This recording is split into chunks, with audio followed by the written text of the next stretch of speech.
দিতে আল্লাহ তাআলা তাকে কি করেন? সাহায্য করেন। আয়াতের প্রথম অংশে আমরা পড়েছিলাম যে আল্লাহ তাআলা বলেন, মান আমিলা সালিহাম মিন যাকারিন আও উনসা ওয়া হুয়া মুমিন ফালানুহইয়ান্নাহু হায়াতান তাইয়্যিবা। আল্লাহ তাআলা বলেন, কোন নারী পুরুষের মধ্য থেকে যদি কেউ নেক আমল করে, উত্তম আমল করে, তাহলে আমি আল্লাহ দুনিয়ার জিন্দেগিতে তাকে একটা উত্তম জীবন যাপন দান করব।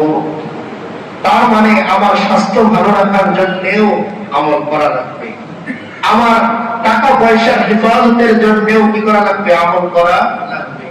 কেন বারবার আল্লাহ রাসূল সাল্লাল্লাহু আলাইহি ওয়াসাল্লাম বলতেন, কুলু লা ইলাহা ইল্লাল্লাহ তুফলিহুন। শুধু দাওয়াত দিতেন নবীরা এসে এসে যে তুমি কালিমা পড়ো আর সফল হয়ে যাও, কালিমা পড়ো আর সফল হয়ে যাও। কারণ এই কালিমার মধ্যেই সমস্ত সফলতাকে রেখেছে আল্লাহ। কারণ আপনি যখন পড়তেছেন লা ইলাহা ইল্লাল্লাহ, এই কথার মধ্যে পৃথিবীর সমস্ত কষ্টের কথা আছে।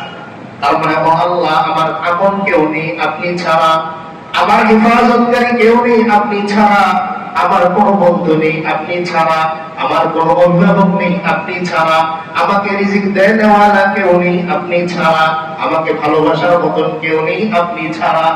এই লা ইলাহা ইল্লাল্লাহর মধ্যে সমস্ত অনুযোগ অভিযোগ লেখা আছে। এই কালিমা যখন আমি বললাম, তো এই সমস্ত জিম্মাদারি অটোমেটিক বান্দার হয়ে কে নিয়ে নেন? আল্লাহ তাআলা নিয়ে নেন। তো আল্লাহ তাআলা এখানে প্রথম অংশে বললেন যে দুনিয়ার একটা সুন্দর জিন্দেগি, একটা বসবাস তোমাকে আমি আল্লাহ দান করব, এখানে তুমি আরামে আয়েশে থাকতে পারবে। এরপরে অংশে আল্লাহ তাআলা বলেন, ওয়ালানাজজিয়ান্নাহুম আজরাহুম বিআহসানি মা কানু ইয়ামালুন।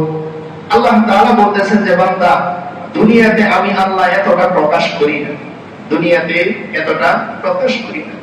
দেখবেন আপনি যখন টাকা জমাচ্ছেন, অনেকে টাকা জমায় বাড়িতে, মনে করেন বাচ্চা টাকা জমাচ্ছে, ওইদের মধ্যে 500 টাকা পেয়েছে, 400 টাকা ওর ব্যাংকের মধ্যে রেখে দিচ্ছে, কষ্ট করে এক সপ্তাহ চলতেছে বাকি 100 টাকা দিয়ে।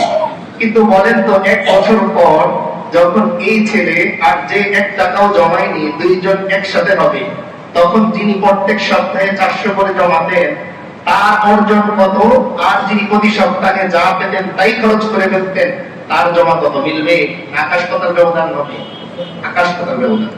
আল্লাহ তাআলা তার হাবিবের মাধ্যমে বলেন, আদ-দুনিয়া সিজনুল মুমিনি ওয়া জান্নাতুল কাফির। ও আমার হাবিব, আপনার উম্মতদের বলে দেন, আমি আল্লাহ দুনিয়াতে এত বেশি দেখাবো না, এত বেশি খাওয়াবো না, বরং একজন জেলখানার কয়েদি যেরকম চাইলেই ভালো মন্দ খেতে পারে না, চাইলেই করতে পারে না, চাইলেই যেভাবে ইচ্ছা জীবন যাপন করতে পারে না, আপনি আপনার উম্মতদের বলে দেন ওরা যেন দুনিয়ার জীবনটাকে এরকম একটু ধরে রাখে, হারাম থেকে নিজেকে ধরে রাখে, অন্যায় থেকে নিজেকে ধরে রাখে।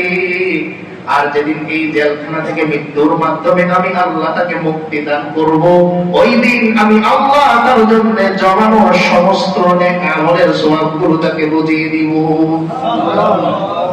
তাহলে এই দৃষ্টিকোণ থেকে আল্লাহ রাসূল সাল্লাল্লাহু আলাইহি ওয়াসাল্লাম বললেন, মুমিনের বেঁচে থাকা আর জেলখানায় থাকা সমান। বলেন, মুমিনের বেঁচে থাকা আর জেলখানায় থাকা সমান।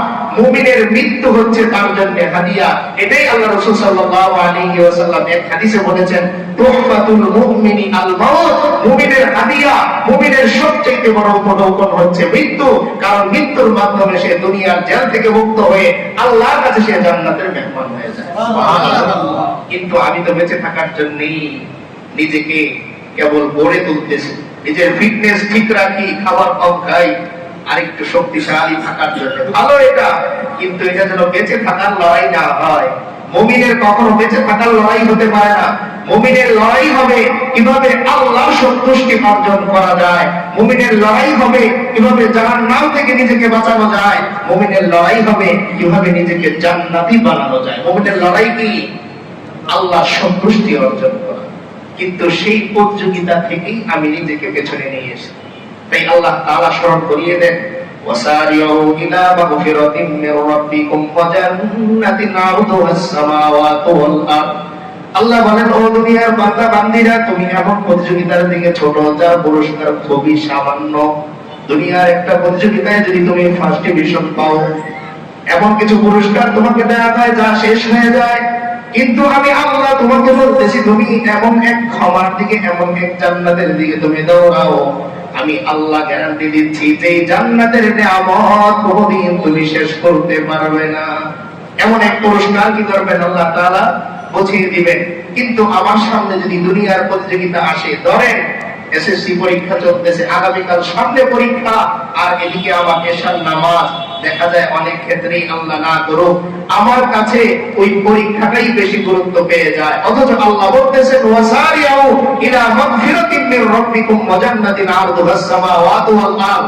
ও আমার বান্দা বান্দীরা, তোমরা কি তোমার হাবিবকে, তোমাদের নবীকে দেখোনি? মক্কার সমস্ত কাফেররা এসে প্রস্তাব দিল, এক হাতে চাঁদ, এক হাতে সূর্য, কি লাগবে তোমার বলো, তুমি কেবল দাওয়াত থেকে দূরে থাকো, তোমার সমস্ত প্রয়োজন আমরা পূরণ করে দিই। কিন্তু আল্লাহ রাসূল সাল্লাল্লাহু আলাইহি ওয়াসাল্লাম কি বললেন? এই পৃথিবীর সমস্ত রাজত্ব যদি তোমরা আমার হাতে তুলে দাও, যেই মিশন নিয়ে, যেই প্রতিযোগিতা নিয়ে, আল্লাহর পক্ষ থেকে যেই কম্পিটিশনের ওয়াদা নিয়ে আমি এসেছি, এখান থেকে আমি এক চলকি করবো না, করবো। এই জন্য আমরা যারা যুবক ভাইয়েরা আছি, বিশেষ করে যেহেতু পয়েন্টটা চলে এসেছে, আমি যেন কখনো আমার আল্লাহর হুকুমের সামনে দুনিয়ার কোনো বিষয়কে আমি প্রাধান্য না দেই। পরীক্ষায় ভালো করার মালিক কে? কে? বিশ্বাস করি তো আমরা এটা। কে ভালো করার মালিক? একমাত্র আল্লাহ তাআলা। আমি আমার মনকে বোঝাই, নামাজ পড়তে তো আর 3 ঘন্টা লাগে না, সর্বোচ্চ না হয় 20 মিনিট সময় লাগে। নামাজটা পড়ে একটু আল্লাহর কাছে বলি, ও আল্লাহ, এই 20 মিনিট তো অনেক ছাত্র ভাইয়েরা পড়েছে, ওরা হয়তো নামাজে আসে নাই, আপনি যেহেতু মেহেরবানি করে আমাকে নামাজের তৌফিক দান করলেন, আরেকটু মেহেরবানি করে পরীক্ষায় আমার 1 নাম্বার হওয়ার তৌফিক দান। সুবহানাল্লাহ। অসুবিধা তো নাই, আল্লাহ পারেন, আল্লাহ পারেন, সব কিছু পারেন। বরং আল্লাহ তো এই কথা বলেন যে বান্দা, তোমার চেষ্টা যেখানে শেষ, ওখান থেকেই আমার মেহেরবানি শুরু। কারণ আমরা আগেও বলেছি, বাচ্চা যখন প্রথম হাঁটা শুরু করে, তো বাবা মা কি করেন? দূর থেকে ওর হাঁটা দেখেন যে ও কদম দিচ্ছে, পড়ে যাবে ভাব, মা ধরতে যায়, কিন্তু বাবা ইশারা দেন, দেখি কতটুকু হাঁটতে পারে। যখনই খাস করে পড়ে যেতে নেয়, দেখেন নিচে কার হাত, বাবার হাত। আল্লাহ তাআলা বলেন, বান্দা, আমি জানি তোমার দুনিয়ার জীবনে কষ্ট হবে, তুমি একটু চেষ্টা করে দেখো, তুমি পড়ে গেলে আমি আল্লাহ কুদরতি করে তোমাকে করে নিয়ে নেব। সুবহানাল্লাহ। আল্লাহ তাআলা দুনিয়ার সুন্দর জিন্দেগি দান করবেন, আখিরাতের জিন্দেগিও সুন্দর দান করবেন।